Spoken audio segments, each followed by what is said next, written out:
Pues cuando queráis. Vamos a empezar y doy la palabra al secretario del club, Ignacio Muciente. Tiene la palabra, señor Muciente. Muy bien, muchas gracias, Felipe. Un verdadero honor y placer volverte a saludar, como no puede ser de otra manera, y por supuesto saludar con especial cariño y afecto pues a Jaime Lamo de Espinosa y sobre todo también a Adolfo Suárez, que nos acompañan esta tarde pues para participar en esta tribuna, una edición más del Club de Opinión Santiago Alba. En esta ocasión, con un tema que yo creo que es trascendental, que es importante, y más en los tiempos en los que estamos viviendo últimamente en España, en el cual pues indudablemente se va a abordar la etapa de la transición española aplicada a la vida política actual. Y para ello, pues quién mejor que una persona que conoce muy bien al profesor doctor Lamo de Espinosa, como es Adolfo Suárez Illana, que es además de diputado nacional, pues hijo de un gran presidente que hemos tenido en España, o que tuvimos el honor de tener en España en plena transición, como era Adolfo Suárez González, para que pueda hacer los honores de presentarlo. Así que Adolfo, tuya la palabra cuando quieras, por favor. Muchísimas gracias a todos por darme la oportunidad de hacer algo que es imposible, y es presentar a un impresentable. Y lo digo con el mejor de los talantes, porque todo el mundo conoce a Jaime, su trayectoria, quién es y lo mucho que puede aportar, ¿no? Pero sí he de decir que, hombre, de la herencia de mi padre, que como todo el mundo sabe que material no fue, una de las cosas más agradables que yo he recibido han sido las amistades e incluso las complicidades de muchos grandes hombres, y uno de ellos es precisamente Jaime Lamo. Creo que la mejor forma de introducir, que no presentar la conferencia de mi querido profesor, amigo, cómplice, como digo, Jaime Lamo, quizás sea la de contrastar principios de actuación de una clase política y otra, de la pasada y la presente, y además hacerlo sin nostalgia alguna, ¿eh? Yo no pretendo que la transición se copie, ya está hecha y punto, pero sí, como decía el profesor Julián Marías, otra de esas herencias de maravilloso recuerdo de mi padre, para construir el futuro no hay nada mejor que ser capaz de tomar posesión del pasado a través del conocimiento, conociéndolo, haciéndolo propio, y a partir de ahí, por supuesto, sin negar el derecho que tiene toda la generación a hacerlo, poder construir su propio futuro. Quizá el dato más importante que haya cambiado de aquel entonces a ahora es el de la transmutación de la necesidad común por la exigencia particular. Ha quebrado un principio fundamental, que es el de la concordia. Y la concordia entendida no como algo, insisto, romántico o nostálgico, sino como el verdadero y profundo reconocimiento del otro, del que no piensa como yo, el que no tiene mis mismas ideas políticas, mis mismas creencias religiosas, el que no ha nacido en mi comunidad y que, sin embargo, dista mucho de ser mi enemigo. Es más, no solo no es mi enemigo, sino que es mi complementario, porque solo él y yo, trabajando conjuntamente, podremos alcanzar nuestro máximo desarrollo el uno y el otro. Estas son palabras casi textuales de Adolfo Suárez González. Y esa quiebra de la concordia lleva también a una crisis de la confianza. Esta ya es de modo consciente mediante la deslegitimación de las instituciones. Intentan presentarnos las instituciones como cadenas que nos impiden nuestro desarrollo, cuando son justamente lo contrario. Son el mejor cauce para que todos nos podamos desarrollar en libertad. Nos dicen eso de que hay que superar democráticamente la ley, cuando todos sabemos perfectamente que no existe ley sin democracia. Y eso, precisamente, si hay algún pueblo al que no se le pueden dar lecciones, es precisamente al pueblo español, ¿no? Gente como Jaime, como otros muchos, fueron demostrando con su actividad política cómo se puede construir una democracia partiendo desde una dictadura sin quebrar ni una sola de las leyes de la dictadura. Y es más, haciéndolo desde las propias instituciones de aquella dictadura y transformándolas en instituciones absolutamente democráticas como son las que hoy disfrutamos y gozamos todos. Y si todo esto fue posible, seguramente sea porque Jaime y otros muchos, todo el país seguramente, entendió bien un concepto que hoy se entiende mal, y es el de patriotismo, que lejos de ser un sentimiento exacerbado de pertenencia a un grupo o a una nación, debe ser entendido como una, no siquiera derecho, sino una obligación. Es el de ser cada uno lo mejor a lo que podamos aspirar a ser. E insisto, esto no es un derecho, sino una obligación. Una obligación, por supuesto, de todos los servidores públicos, como es mi caso, pero debe ser también una obligación de toda la sociedad, porque la sociedad no es inocente, es responsable. No hay libertad si no va acompañada de responsabilidad. Y la sociedad tiene que ser consciente de que ejerce una enorme responsabilidad cuando acude a las urnas a elegir a sus representantes públicos. Yo no me quiero extender mucho más. Creo que con esto en la cabeza, con esa obligación como norte, esa generación fue capaz de una receta mágica que no me canso de repetir, que es tan sencilla como compleja, que es la de ser capaces de marcar objetivos comunes y aceptar sacrificios personales para alcanzar esos objetivos. Y además, aceptar que la autoría no corresponde a uno solo, sino que corresponde a toda la nación. Eso es lo que hombres como Jaime Lamo hicieron en un momento determinado, y el fruto de ese trabajo fue la transformación profunda de un país y seguramente la transformación más brillante que ha sufrido España en los últimos 200 años. Muchas gracias. Jaime, cuando quieras. Muchas gracias. Muchas gracias en primer lugar al Círculo Santiago Alba de Opinión por invitarme a participar esta tarde y a estar con todos vosotros. La verdad es que es una inmensa satisfacción. Tengo que empezar por darle las gracias a mi compañero de carrera, Nacho Mucientes, no de la misma promoción como se puede apreciar simplemente mirándonos a los dos. Él es mucho más joven, tiene esa suerte, pero sí somos los dos agrónomos y además agraristas, que es un matiz fundamental en la carrera para darle un cierto contenido. Él fue el que me puso en contacto con el círculo y acepté de inmediato. En segundo lugar, le quiero dar las gracias al presidente, a Felipe Martínez Segarra, por haberme invitado. Estoy muy satisfecho, he estado hablando antes con él y le agradezco todo el que podamos estar juntos en una tarde como la de hoy y participando en este debate. Me ha sorprendido mucho cuando he releído y he rebuscado la historia de Santiago Alba, tres coincidencias profundas mías con él, que quizá os sorprendan. Una, que fue un prohombre del liberalismo dinástico de la monarquía.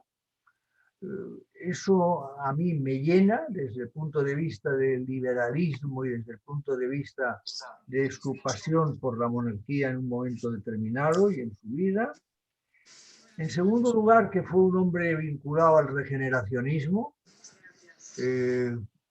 lo cual a mí me une extraordinariamente porque he vivido tanto en la historia del regeneracionismo y de Joaquín Costa, que tengo escrito un libro sobre Joaquín Costa y la política hidráulica y la historia del regeneracionismo, y por tanto también eso me une a Santiago Alba.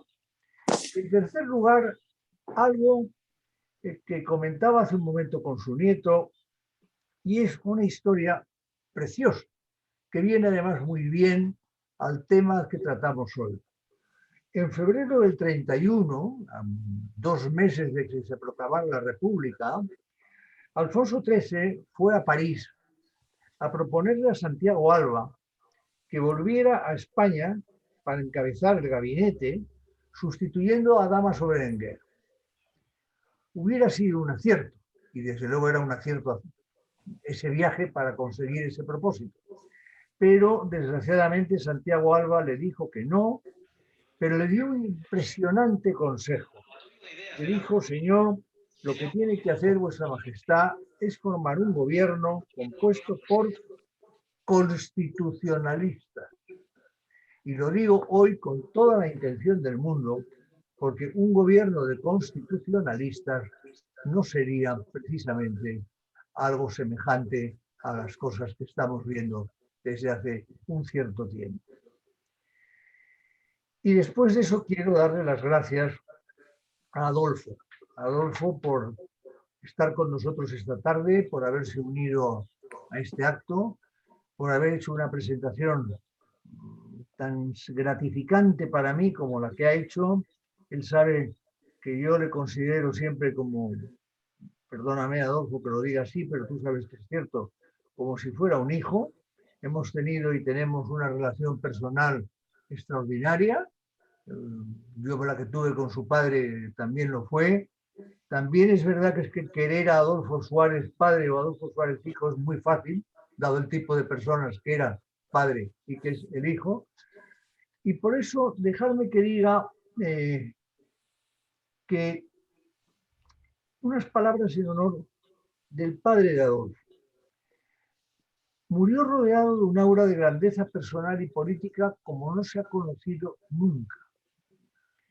Su paso por la política logró llevar a España de una orilla a la otra, y vaya orillas las dos, con unos modos de consenso, acuerdos, conciliación y concordia. Adolfo acaba de mencionar la palabra concordia por muchas razones que luego comentaremos, nunca vistos antes ni después en la vida política del siglo que le tocó vivir, pero tampoco de los anteriores. Y lo hizo desde la legalidad, logrando que aquella transición se convirtiera en un ejemplo global. Durante su mandato hubo una auténtica reconciliación, e insisto en la palabra reconciliación, entre los viejos bandos de la guerra. El guerracivilismo desapareció y no volvió a estar presente hasta ya entrado el nuevo siglo, en el año desgraciado 2004. En un año fue capaz de llevar a cabo las primeras elecciones democráticas en el 77, el 15 de junio. Yo no me presenté a ellas, pero las viví, y aprobó la Constitución un año después, en el 78. La Constitución de más larga vida y de más exitosa vida de nuestra historia. Y su renuncia, la renuncia de Adolfo, fue un acto de una grandeza histórica y de una dignidad política enorme. Yo la viví de un modo personal, como luego contaré. Su lealtad al rey estuvo por encima de cualquier ideal, pretensión o aspiración personal. Y su sufrimiento interior por la enfermedad que atenazó y destruyó a su mujer, Amparo, y a su hija Mariam, le llevaron al ensimismamiento y al olvido voluntario. Adolfo hubiera merecido todo. Yo he dicho siempre que este es un país tan desgraciado somos, que no le pedimos nunca el Premio Nobel de la Paz, que es una cosa que le hubiera merecido perfectamente, que se le hubiera podido dar. Solo se habló de eso, como pasa siempre en este país, cuando murió. Y el Premio Nobel de la Paz no se le puede dar a nadie que haya fallecido. Pero cuando estaba vivo, nadie hablaba de ese tema. Había que haberlo hecho. Se hizo acreedor del aprecio y del respeto de todos. Nos queda un recuerdo inmenso, y ese recuerdo hoy lo disfrutamos aquí con la presencia de su hijo Adolfo, a quien yo agradezco extraordinariamente su presencia. Gracias, Adolfo. Dejadme que hable de la transición de entonces y de hoy, partiendo de una frase teatral. Hay un famoso dramaturgo español, director de teatro, Mayorga, que dice que venimos del teatro y que venir del teatro significa pasar del ensueño a la realidad. Bueno, pues hay mucho de ensueño hoy en la transición y hemos pasado a una realidad muy distinta de aquella que estaba en aquel momento prevista. ¿De dónde venimos?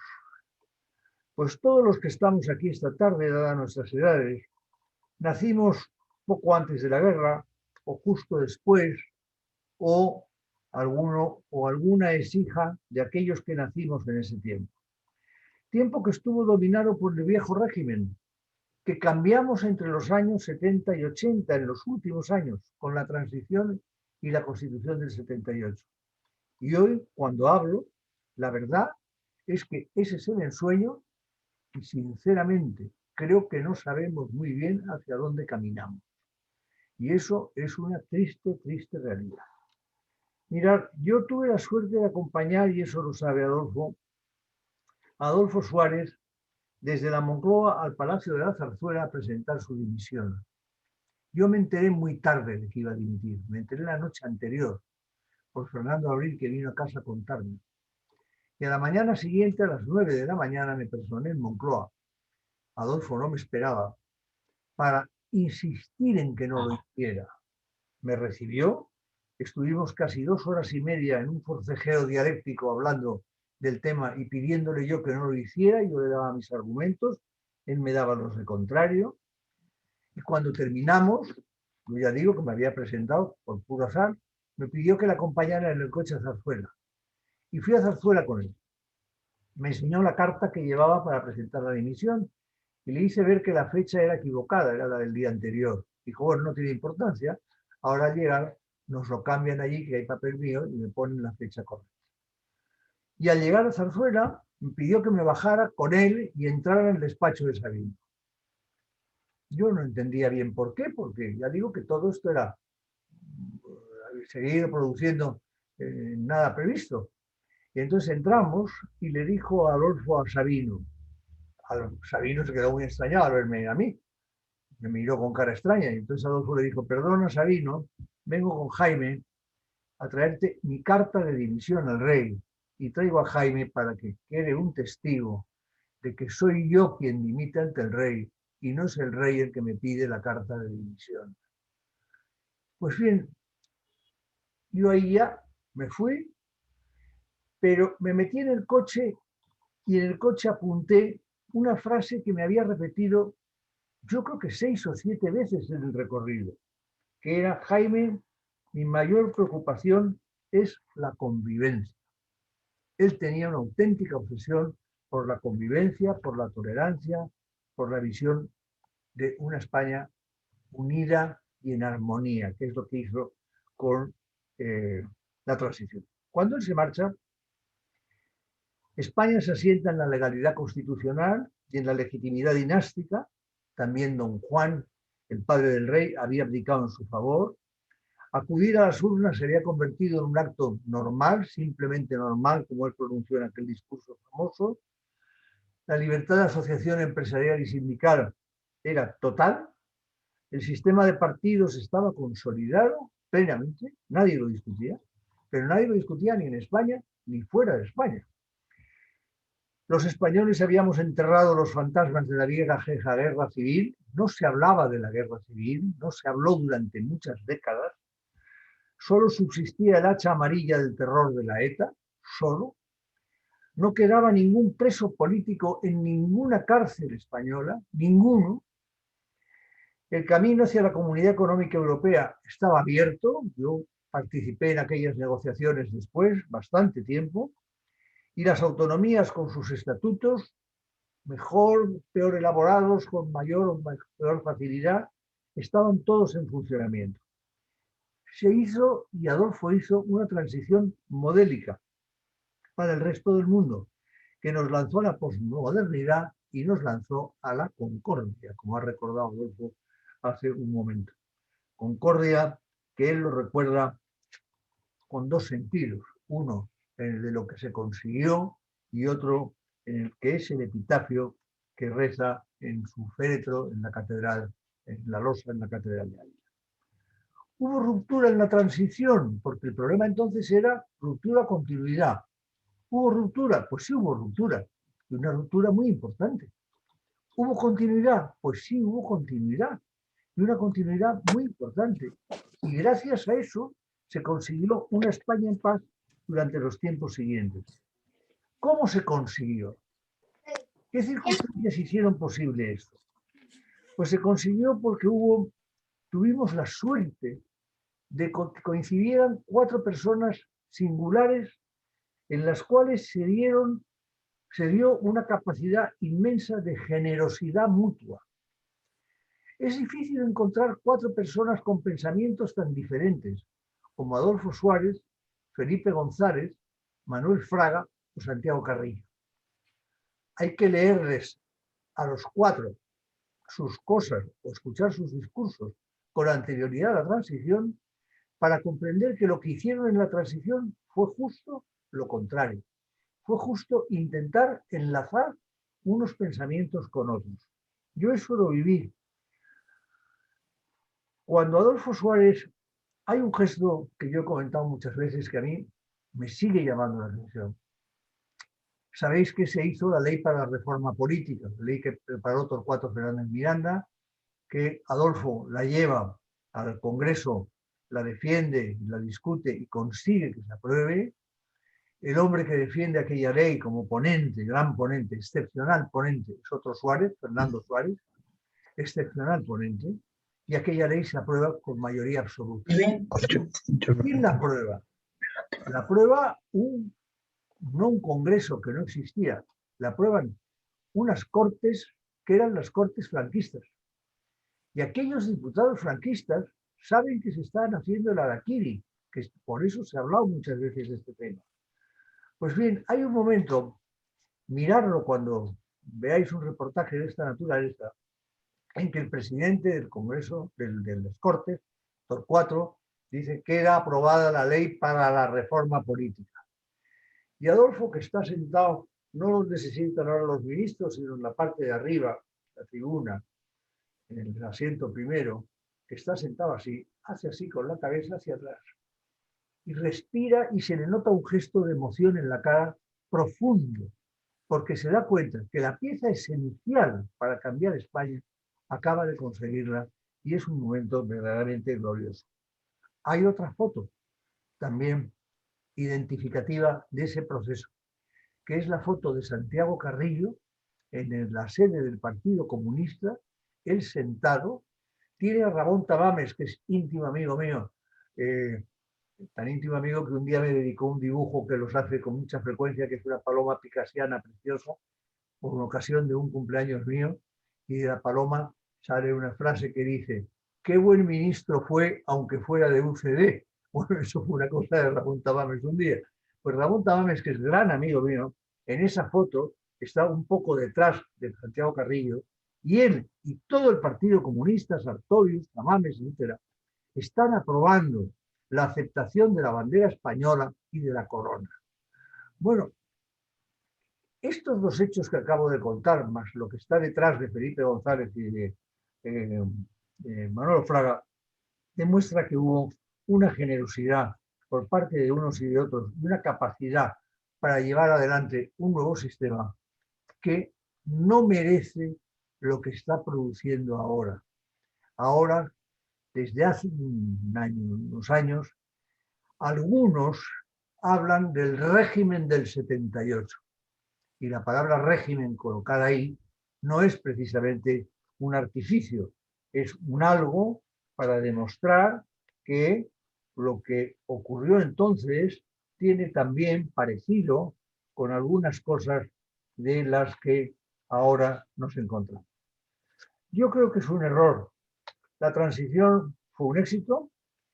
El volver a la guerra civil ha sido un desastre, el guerra civilismo.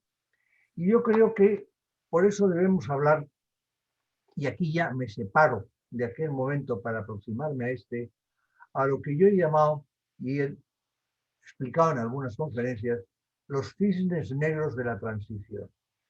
¿Qué son los cisnes negros? Aquellos que aparecen cuando uno no lo espera, no están escritos, no se prevén, de pronto surgen. Bueno, uno de ellos, de esos cisnes negros, es sin duda alguna el guerra civilismo.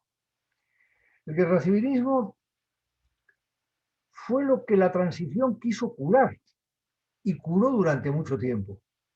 Desde 1976 a Zapatero Nadie hizo mención a aquel tema. No existía.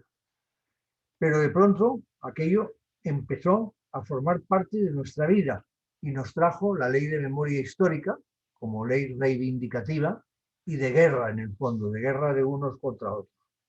Pues bien, debo decir que eso no estaba en el mundo, por ejemplo, socialista, ni estaba en el mundo comunista de entonces.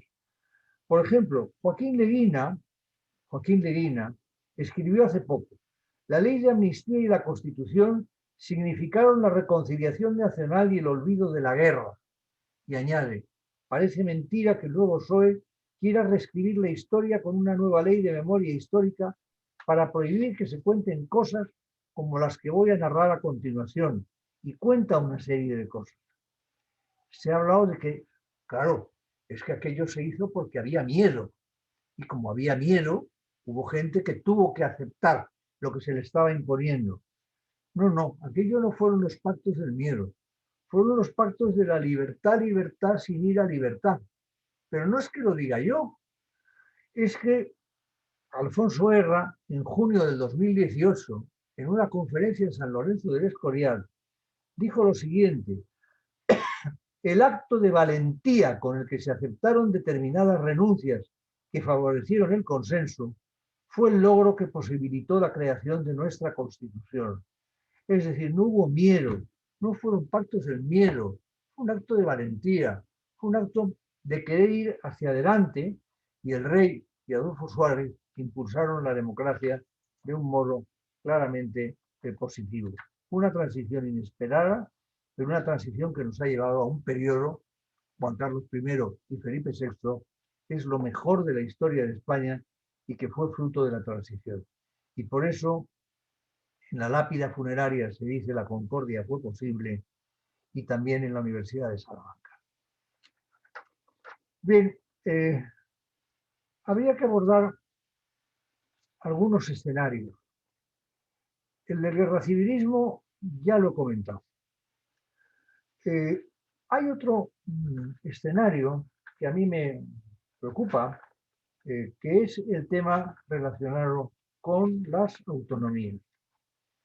El tema de las autonomías lo planteo en estos términos y hablo de él porque las autonomías era algo que no estaba previsto, cuya redacción fue una redacción atípica, pero que ha dado origen a unas situaciones como discrepantes de lo que en aquel momento se concebía. Por ejemplo, estamos en una situación en la que la legislación que emiten las autonomías cada año son cifras verdaderamente asombrosas. Hay más leyes autonómicas que nacionales, pero diré algo más leyes autonómicas que nacionales y que de la Unión Europea. Por tanto, estamos ante una situación rarísima y gravísima. Las autonomías han aumentado el número de funcionarios y de empleados públicos hasta límites inconcebibles. Cuando la UCD nos vamos del gobierno, hay aproximadamente 1 millón de empleados, de funcionarios públicos. Hoy superamos los 3,5 millones y básicamente están en el mundo autonómico. ¿Son necesarios tantos? En aquel momento no había un solo ordenador en el año 82. Hoy estamos todos llenos de ordenadores y además necesitamos tantos funcionarios en razón de que tantas leyes exigen todo un conjunto de controles. Probablemente por ahí se nos están escapando ciertas cosas que luego nos llevan a otro tema, que es el tema de la financiación autonómica. Hace años se propuso llevar adelante lo que se llamó el nuevo sistema de financiación autonómico, que tenía que haberse aprobado en el año 14. No se hizo. Como consecuencia de aquello apareció la frase famosa de España nos roba. ¿Por qué? Porque las cifras, digo todo esto porque hicimos un libro en el año 13, Ramón Tamames, Juan Velarde, Pedro Schwartz, José Barea y yo. Ese libro nos lo encargó la Generalitat de Valencia y en él llegamos a la conclusión de que el presupuesto por habitante ajustado es una corrección que lleva el procedimiento, generaba unas discrepancias enormes entre unas comunidades autónomas y otras, con lo cual algunas se sentían agraviadas, con razón para ello, y todas ellas a su vez agraviadas con el sistema navarro y el sistema vasco, por el propio sistema y por la diferencia de cifras que daba. Ese es otro, digamos, de algún modo, ese es otro cisne negro que yo creo que tenemos colgado en este momento y que deberíamos ser capaces de intentar atacarlo. Y finalmente, el otro, perdón, tengo aquí la cifra que estaba buscando. A ver. Pues no la tengo. Quería daros la cifra esa de la legislación, cómo había, pero no la tengo. Bueno. Y el tercer cisne negro que ha derivado de este tema constitucional, de este tema autonómico, es curiosamente un cisne negro que no aparece en el País Vasco, donde habíamos tenido la ETA, sino que nos aparece en Cataluña. No voy a mencionarlo con amplitud, porque si no, voy a hacer la intervención larguísima. Cuando en el año 14 se dice en la conferencia, en la reunión de Mas con Rajoy, al salir, se empieza con el España nos roba, se rompe el sistema, a partir de ese momento empieza a protestarse por este tipo de cosas, y a partir de ahí se genera un proceso que empieza con la aprobación de Zapatero del nuevo Estatuto catalán, que sigue con la resolución del Parlamento catalán del 9 de noviembre del 2015, que tiene un conjunto de declaraciones que son prácticamente unas declaraciones de independencia y que hubieran podido provocar, que hubieran debido provocar la aplicación del 155, pero eso no se hizo, y desde entonces a hoy ha faltado pedagogía política. Yo tengo la impresión desde hace muchos años que, así como con Adolfo y con Felipe González y con Fraga y con Carrillo, hubo una pedagogía política al unísono que unió a España, y en particular ahí hubo enormes coincidencias, aunque hubiera después debates enormes en el Congreso entre Felipe González y Adolfo Suárez. Hoy lo que hay no es pedagogía política, es justo lo contrario, es una ruptura de un discurso uniforme, unánime para la nación española, que la va dividiendo poco a poco en trozos, la va segregando en función de las distintas facciones políticas que nos han ido apareciendo y que están rompiendo en el fondo a España. El abelismo y el cainismo, esto que ha sido tan importante, ya que tantos escritores de la generación de Ortega se refirieron, lo tenemos en este momento metido en la piel española, en la vida española, y nos está llevando por muy mal camino. Menos mal que contamos con la corona. Y ya con esto voy a terminar. Creo que tenemos la suerte de contar con un rey excepcional y con un sistema que se basa en la monarquía parlamentaria. Sin esa monarquía parlamentaria, hoy no sé dónde estaríamos. Porque desgraciadamente estamos viendo todos los días cómo personas que tienen cargos públicos, que han jurado lealtad al rey y a la Constitución para adquirir el cargo público, lo primero que hacen al terminar es tratar de atacar esa Constitución y esa monarquía. Pero afortunadamente, la fortaleza de la monarquía parlamentaria española es el soporte, es lo que tira, es lo que sujeta la democracia española en el mundo actual. Y con eso termino, porque he sido, creo, demasiado largo para explicar cosas que todos sabíais perfectamente antes de que yo empezara a hablar. Muchas gracias. Pues muy bien, Jaime, muchísimas gracias a ti por esta magnífica conferencia. has cumplido a la perfección eso de lo bueno si breve, 2 veces bueno. O sea y además ha sido muy interesante y te felicito y te felicitamos. Yo creo que todos los asistentes, pues por ello. Bien, vamos a iniciar un turno de preguntas entre el público asistente. Bien. Con el objeto de que todas aquellas personas que quieran preguntar al profesor Lamo de Espinosa lo puedan hacer. O bien por escrito en el chat o bien de palabra. Yo creo que es mejor de palabra. Podéis preguntarme. Cuando queráis.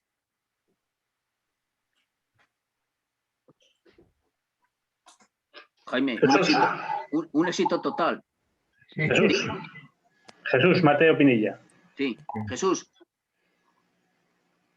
Jesús, adelante, por favor. Tienes que quitar el micrófono, Jesús. Tienes que activar el micrófono.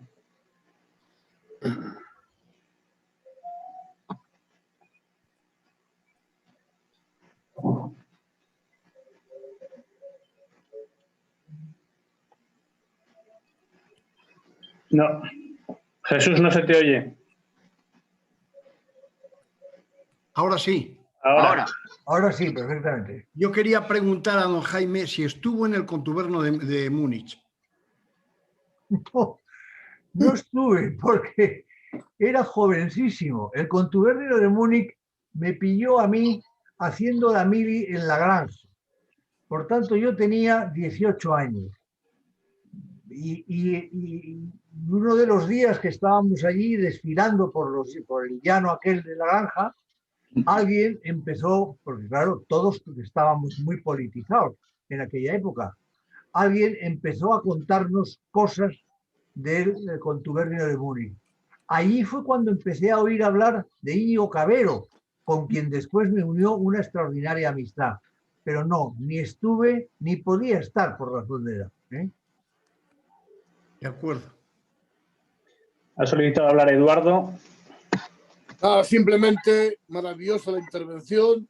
Muchas gracias por recordarnos momentos alegres y que ojalá se puedan repetir nuevamente. Gracias, Jaime. Muchas gracias, Eduardo. Te lo agradezco a ti. ¿Más preguntas, por favor?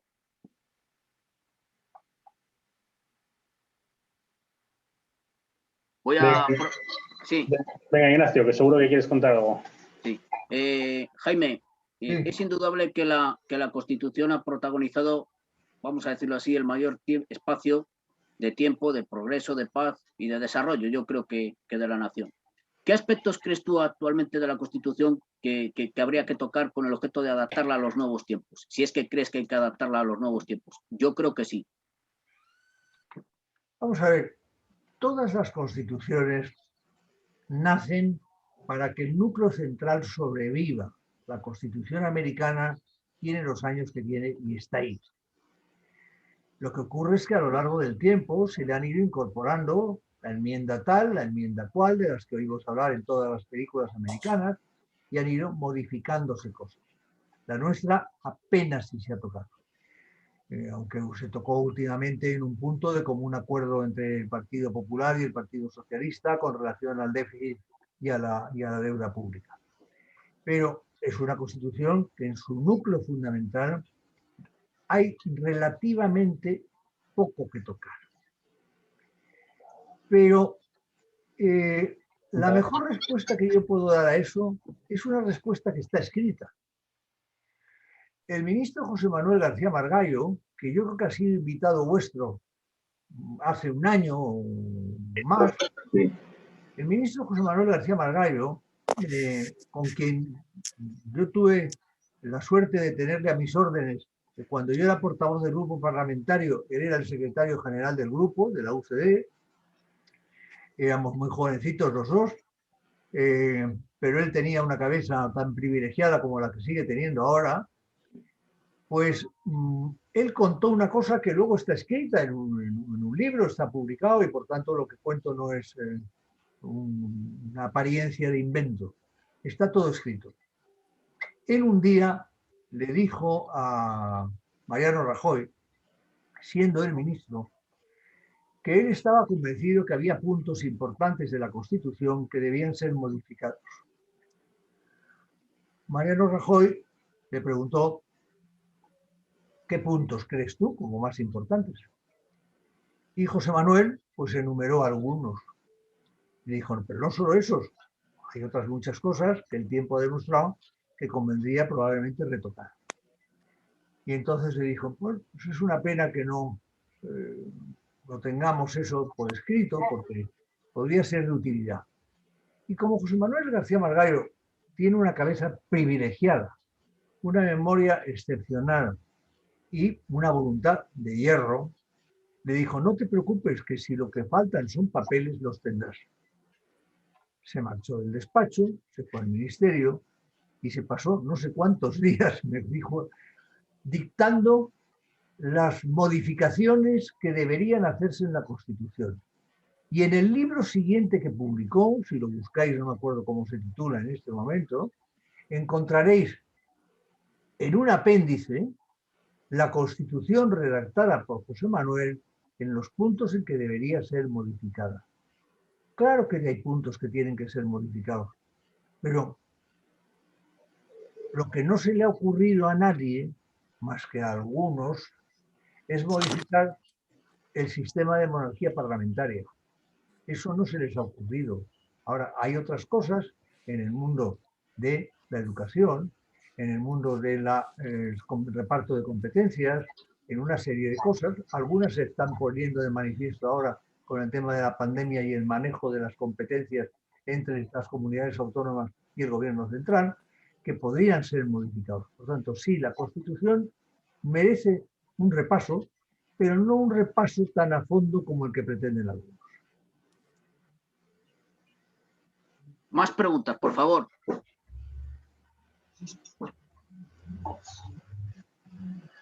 Jaime, soy Jesús.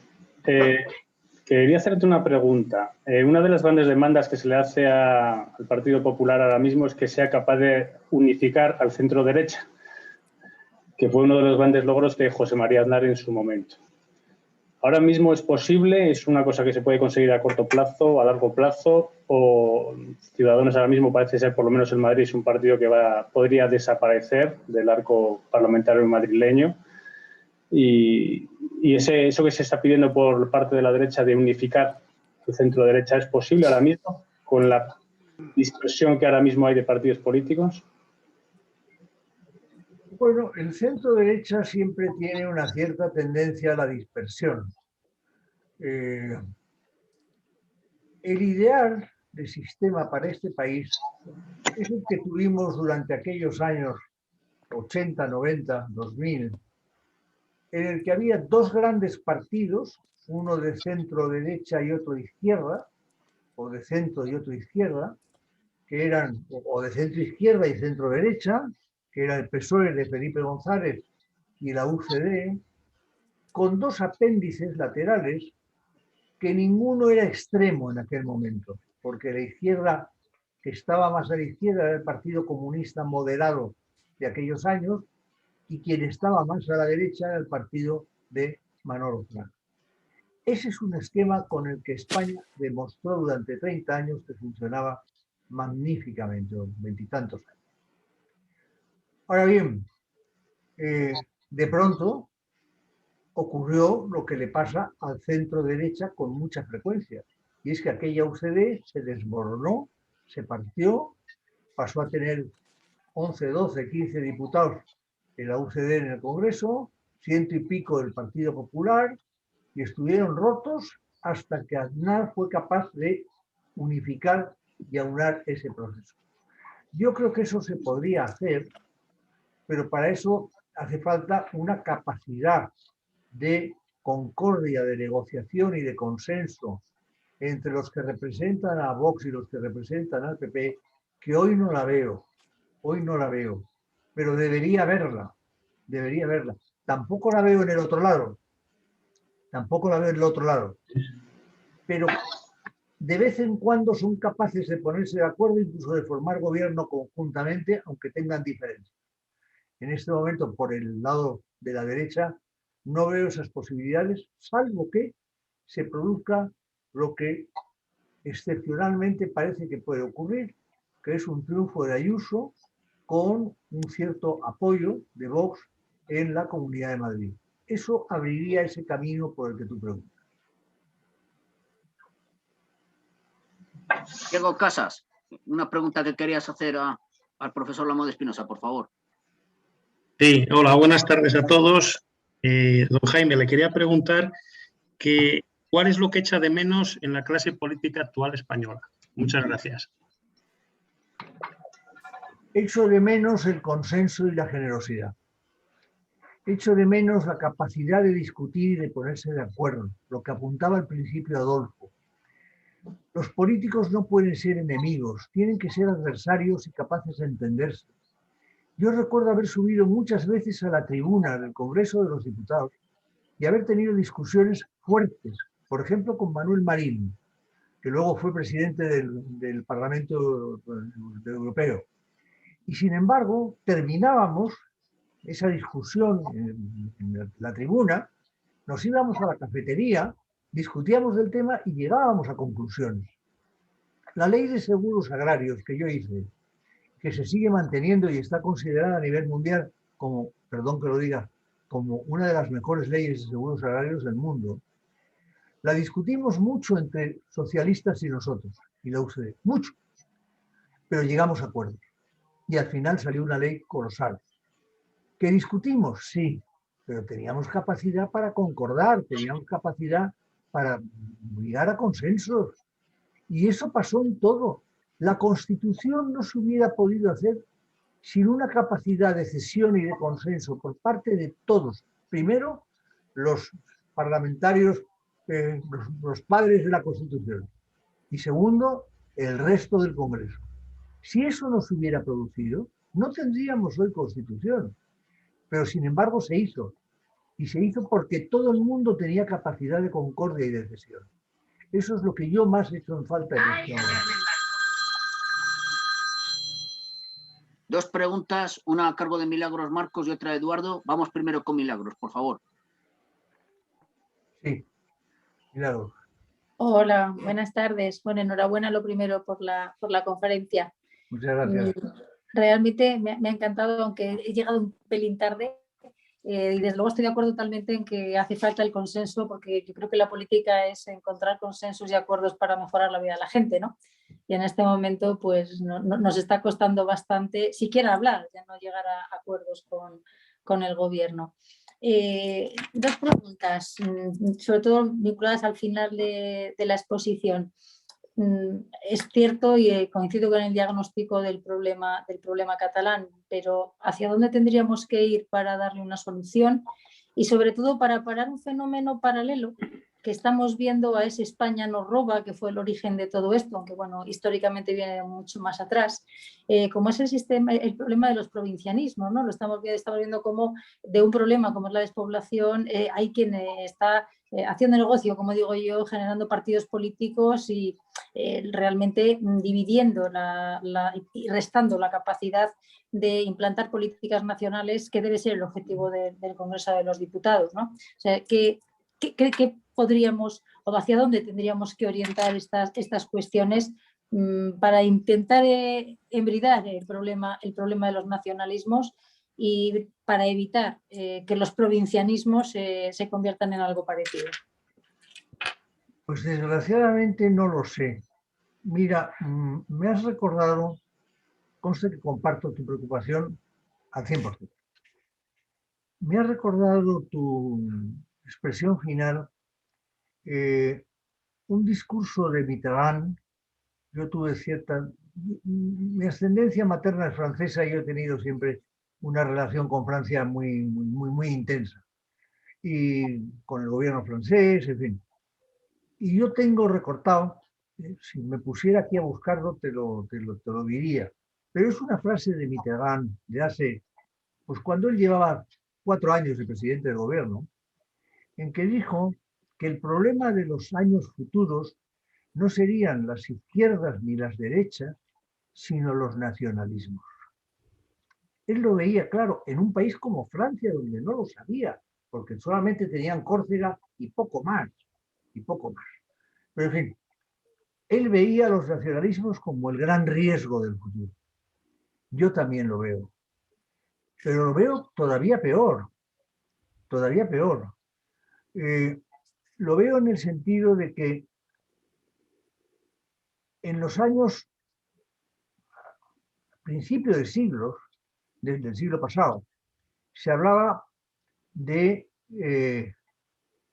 el cainismo, se hablaba de las dos Españas, pero nadie hablaba de las dos Cataluñas, ni nadie hablaba de las dos Valencias. Hemos ido generando el sistema autonómico sin querer, y eso ha sido un deseo de los presidentes autonómicos, ha ido generando permanentemente signos de identidad, querer diferenciarse por cosas pequeñas.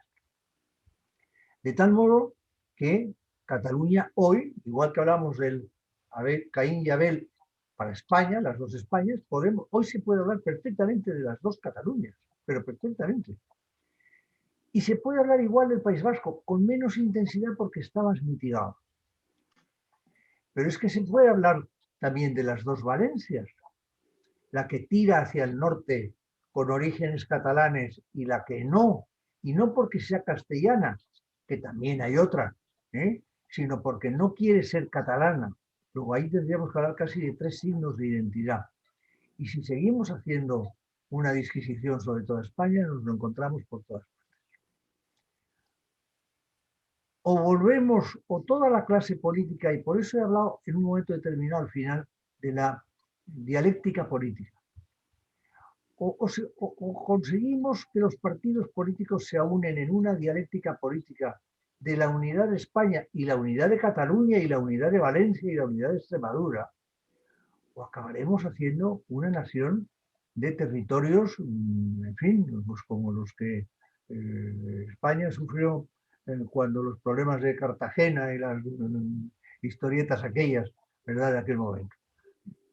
Yo creo sinceramente que tiene que ser una política de consenso político y de armonía política. El contrario no es el adversario, puede ser el adversario, pero no es el enemigo. Y como adversario podemos hablar y podemos discutir, pero no otra cosa. Perdón, que tengo aquí un teléfono que está dando otra vez. Pero no otra cosa. Y eso es lo que tendría que hacer la clase política. La clase política tendría que hacer un ejercicio, habría que encerrarlos en unos ejercicios espirituales, entre comillas, a todos, para llevarlos al ánimo de que es necesaria la coincidencia y que hay que buscar más las coincidencias que las discrepancias. Pero la solución no la tengo, como ves. Eduardo. No, ya he intervenido, no tengo otra intervención. Vale, perfecto. ¿Alguna pregunta más, por favor? Pedro Aguado, por favor. Tienes la mano levantada cuando quieras. Sí, hola, buenas tardes. Bueno, en primer lugar, felicitar a los ponentes. Me ha encantado, yo ya conocía algo el tema, pero ver las intervenciones, la verdad es que me ha encantado y más que encantado me ha conmovido. Es decir, ver las intervenciones de Adolfo Suárez, don Adolfo Suárez y don Jaime Lamo de Espinosa, pues la verdad es que me ha impresionado.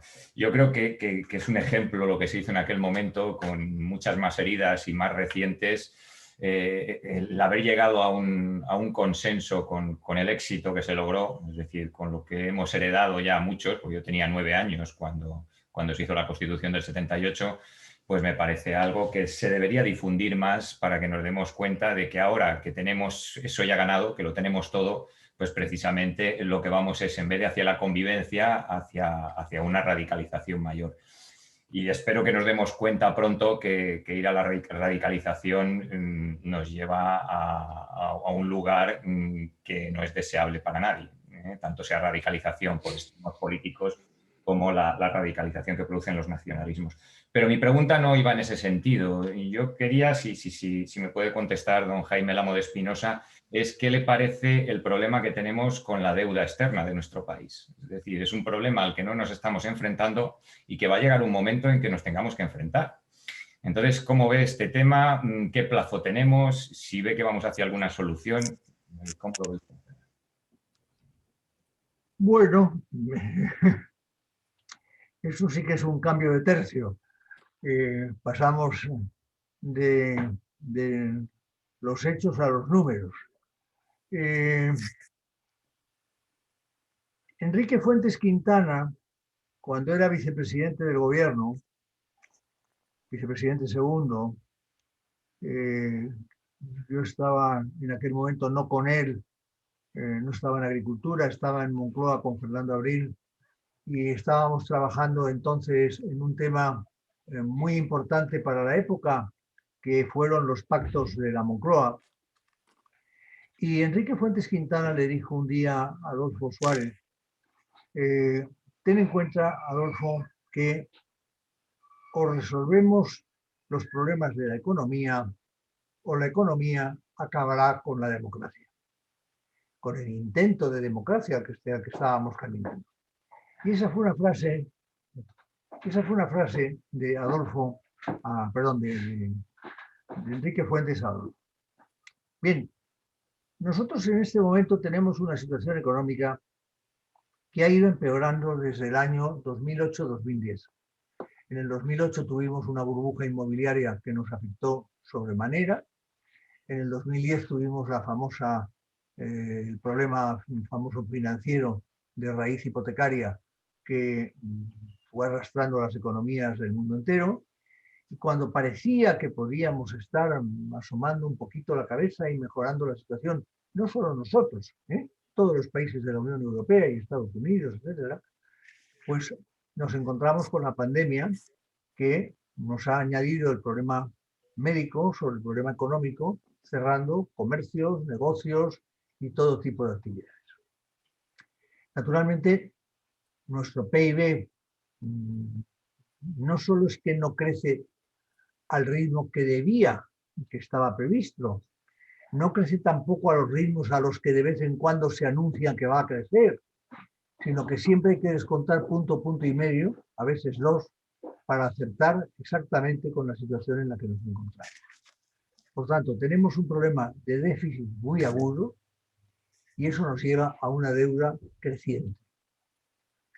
El cómo se puede resolver eso, yo he dicho muchas veces, y he escrito y he hablado, que es absolutamente necesario reducir el gasto corriente. El gasto corriente. Tenemos un gasto corriente absolutamente desmesurado y en este momento va creciendo año tras año. La formación bruta de capital fijo va reduciéndose y tanto gasto corriente al final se financia con deuda, pero no nos conduce a nada más que a tener una especie de menos paro aparente por el lado del sector público que compensa el paro que se genera en el sector privado. Cuando uno coge el periódico de hoy y lee los ERES de las entidades bancarias que se han anunciado, se queda uno absolutamente estremecido de lo que se nos viene encima. Y si eso alguien pretende resolverlo, como estoy seguro que hay muchos que lo están pensando, vía la contratación en el sector público, contratación que a veces es incluso partidaria, es decir, no es objetiva, no es por mérito y capacidad, sino por proximidades políticas, lo que tenemos es un gasto corriente desmesurado en todos los órdenes, en todos los órdenes. Por tanto, no sé cómo se va a poder resolver el problema de la deuda externa, pero España tiene un problema extraordinariamente grave. Bueno, estamos prácticamente como está Italia y vamos creciendo a velocidades verdaderamente sorprendentes. Yo te recomiendo una cosa, y te podría dar las cifras porque me las sé, pero para que te sorprendas. Mira nuestros niveles de deuda desde, en porcentaje como es natural, míralos desde el año, pues eso, 1978, 80 hasta hoy. Y te vas a quedar asombrado del déficit y de la deuda. Yo nunca creí, bueno, es más, basta con que mires el crecimiento de la deuda a lo largo de los últimos 8 años. No creo que tenga una solución sencilla.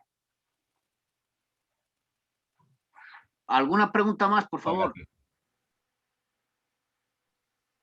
Pues Jaime, la verdad es que voy a dar paso al presidente del club, a Felipe Martínez Agarralba, para que clausure. Agradecerte tu disposición, tu tiempo y tu magnífica conferencia. Y Felipe, cuando quieras, tienes la palabra, por favor.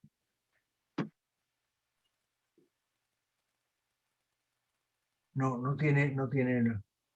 Felipe. Muchas gracias, Jaime, por tu brillante, interesante conferencia y por tu recuerdo que has hecho a Santiago Alba.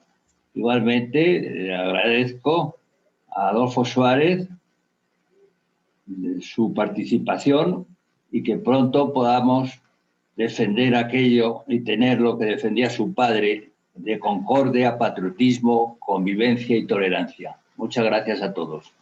Muchas gracias, Felipe, y muchas gracias a todos. Adolfo, gracias por todo y gracias a todos. Muchas gracias. Muchas gracias. Luego, adiós, hasta luego. Hasta luego. Hasta luego, adiós.